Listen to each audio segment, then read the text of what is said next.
Do you want to explain why now? Certainly.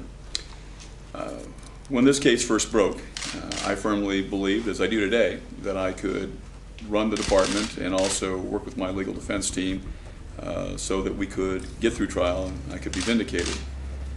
The reality is that it's not just the time commitments that are impacting me and this case. There are external issues. Questions like whether or not I can have pro bono legal services donated to me, or whether or not I can have a legal defense fund.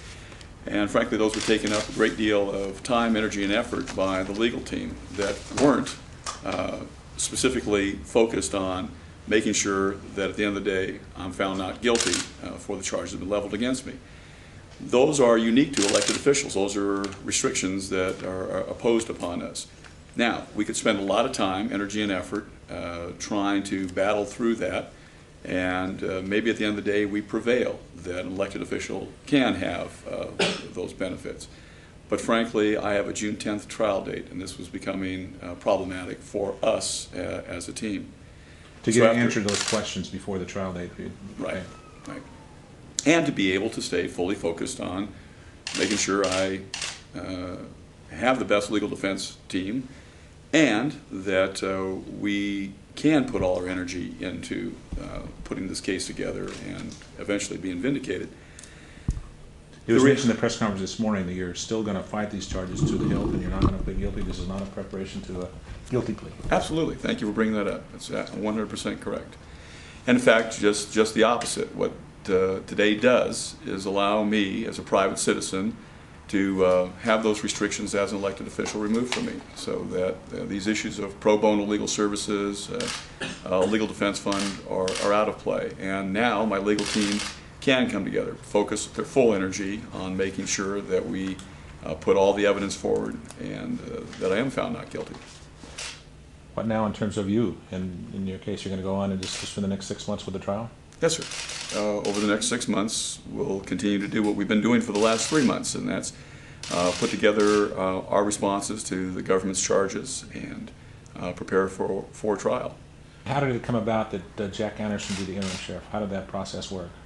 The assistant sheriffs and the undersheriff and I met over the weekend to discuss these issues. The law is very specific about the succession planning for the office of sheriff. And I asked Joanne Galiski to assume that role. Well, frankly, she's been doing that over the last 60 days.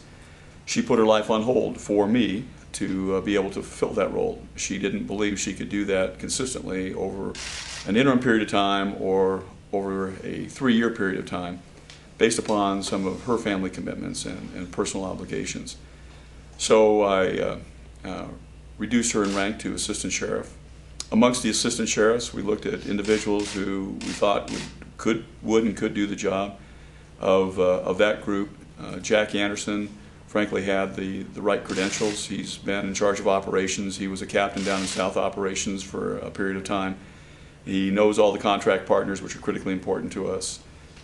He was, by our decision, the right choice to be the person to pull in as the acting sheriff, interim sheriff, as soon as I leave office, and frankly somebody we believe could do the job through the remainder of my term. So is when you say our decision, you mean you personally, or you and all the assistant sheriffs? Or I know you had the final say, but was it a consensus that Jack was the guy?